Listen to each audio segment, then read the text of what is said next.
किसान को फुर्सत नहीं है सड़कों पे आने पे, लेकिन जिन लोगों को फुर्सत में कर दिया जनता ने, उन कांग्रेसियों को फुर्सत है। वो अपने किसान का भेष बदल के और अपने बिचौलियों को साथ लेकर वो सड़कों पे बैठ रहे हैं।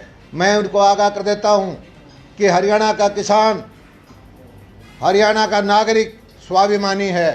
कभी भी किसी भी रूप में उसको सोनिया गांधी, राहुल गांधी या रॉबर्ट वाड्रा का नेतृत्व मंजूर नहीं होगा। उसको मोदी जी और भारतीय जनता पार्टी की नीतियों पर पूरा भरोसा है। धन्यवाद। एक चीज़ और मैंने आज सुबह सुबह प्रार्थना की थी मीडिया के माध्यम से कि जो भी भाई सड़क पे आए, कानून अपने हाथ में ना लें, अपनी जनता को तकलीफ ना दें। रास्ता रोकना कोई भी किसी भी समस्या का समाधान नहीं है। पत्थरबाजी करना किसी समस्या का समाधान नहीं है। लोकतंत्र में आपको आपकी आवाज़ उठाने का हक है। आप हिंसात्मक तरीके से अपनी आवाज़ को उठाएं और आपकी आवाज़ मीडिया के माध्यम से उठाएं। और बहुत सारे फॉर्म हैं। हम जो फैसले लेने का हक दिया है ये जनता ने दिया है। आप 60-70 साल में सोचते रहे, विचार करते रहे। आपके सांसद, आपके नेता, आपके मुख्यमंत्री भूपेंद्र सिंह हुड्डा भी इन्हीं फैसलों की घोषणा करते रहे, अपने मैनिफेस्टो में डालते रहे। आपने इच्छा शक्ति नहीं दिखाई, आपके अंदर दम नहीं था किसान हितैषी फैसले का लेने का, या फिर आप लेना ही नहीं चाहते थे। आप यथास्थिति रखने वाले आदमी हो और क्रांतिकारी कदम उठाने वाले हमारे प्रधानमंत्री जी ने जब ये काम कर दिए तो आपको ये लगता है कि सारा किसान वर्ग मोदी जी की तरफ हो जाएगा, तो आपकी राजनीति हमेशा हमेशा के लिए समाप्त होने वाली है। आपसे मैं प्रार्थना करता हूँ कि सड़क की पत्थरबाजी की, बवाल करने की, रास्ते जाम करने की राजनीति का अधिकार आपको जनता ने नहीं दिया है। जनता सब देख रही है और आपको इसकी सज़ा भुगतनी पड़ेगी। जनता आपको माफ़ नहीं करेगी। मंत्री जी, ये जो बड़ौदा में आपने पूरी घोषणाएं की हैं, बहुत जल्दी से काम हो गया शुरू। 5 साल बीजेपी सरकार रही तो ये ज्ञान इस वक्त सरकार को प्राप्त क्यों नहीं हुआ? सरकार को ज्ञान होता है। लोकतंत्र की एक हमारी खामी है, जब एक विधायक विपक्ष पार्टी का हो, सरकार दूसरी पार्टी की हो। दुर्भाग्य से पिछली 3 योजना से कांग्रेस का विधायक होता रहा, लेकिन उसने कभी ये नहीं सोचा कि यहाँ पर काम हो जाएं। वो समझता है कि अगर काम होंगे, विकास के काम होंगे, तो उसकी पार्टी कमज़ोर पड़ जाएगी, भाजपा की तरफ लोग चले जाएंगे। अड़चन डाल के ये करते रहे। हालांकि वो विधायक अब स्वर्गवासी हो चुके हैं, मैं उनका कोई नहीं कहना चाहता, लेकिन ये व्यवस्था है एक ऐसी। और आज पहली बार लोगों के मन में आकांक्षा है कि बनी बनाई सरकार है, बहुमत की सरकार है, जनहितैषी सरकार है। इसके अंदर अपने बड़ौदा का एक नुमाइंदा भाजपा का भेज देंगे तो बड़ौदा के अंदर विकास में दुगनी गति से काम होगा। वो किया है बड़ौदा के अंदर भी हमारी सरकार के वक्त में जो ग्रांट दी, जो पंचायतों को पैसा दिया, जो विकास के काम के लिए सड़कों पे काम हुआ, वो पिछली किसी सरकार से, हुड्डा साहब की सरकार 10 साल से, हमारी 6 साल की सरकार ने ज़्यादा दिया है। और कहोगे तो मैं आपको आंकड़े भिजवा दूंगा। लेकिन इसमें काम करने की और ज़रूरत है।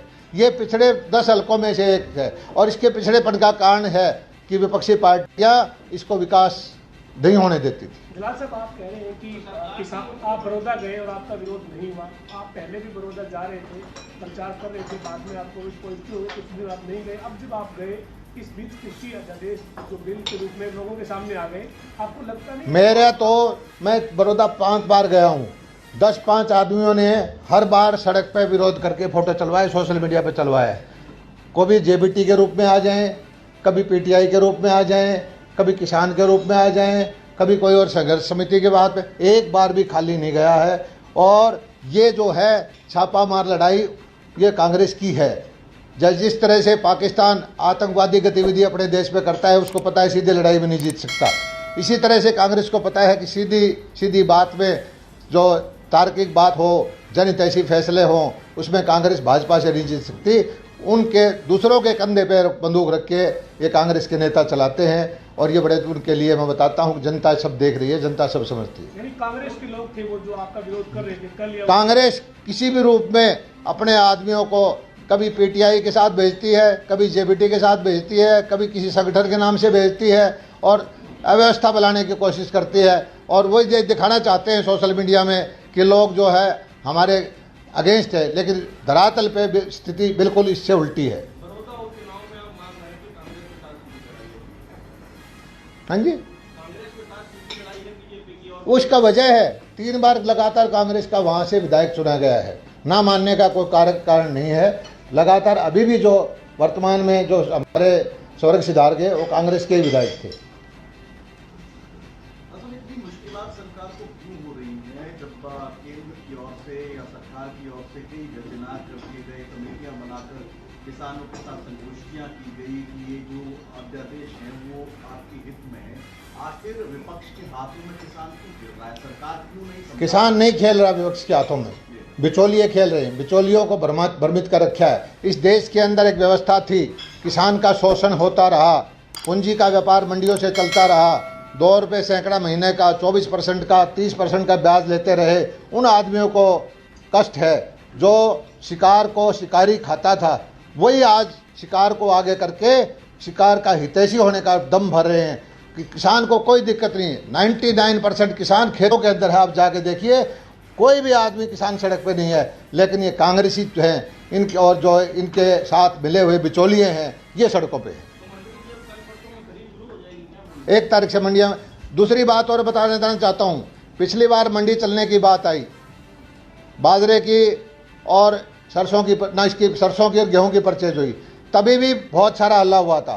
तभी भी कुछ आड़तियों को आगे करके किसान को आगे के नाम से लेकर अभी किसान का आड़ती का नाता ना तोड़ो, परचेज ख़त्म करने की बात की गई। लेकिन हमारे प्रशासन ने, हमने पंचायतों का सहयोग लिया, एफपीओ का सहयोग लिया, फिर आड़तियों को समझाया और 1800 केंद्रों पर परचेज चलाई। जब भी मंडी चलती है तभी कांग्रेस को ये याद आता है कि किसान के जेब में आज पैसा सीधे तौर पर जाने लग गया। वो समझते हैं कि इस व्यवस्था को फेल करो और ये एक षड्यंत्र के तहत कांग्रेस करती है। आज फिर 1 तारीख से मंडियाँ चलनी हैं। हजारों करोड़ रुपया किसान की जेब में जाना है, धान की परचेज के माध्यम से, कपास से, बाजरा से। और कांग्रेस पार्टी अगर किसान हितैषी होती, कभी बाजरा खरीदा उसने, कभी मूंग खरीदे उसने, कभी फसल बीमा दिया उसने, कभी मुआवजे का 3-3 रुपये के चेक दिए। कांग्रेस यथास्थिति रखने वाली पार्टी है। कांग्रेस नहीं चाहती कोई बदलाव हो। कांग्रेस बिचौलियों को संरक्षण देने वाली पार्टी है। और आज कांग्रेस जो भ्रम डाल के उसको जो गुमराह करने की कोशिश करती है, हरियाणा का किसान किसी भी तरह से भ्रमित होने वाला नहीं है।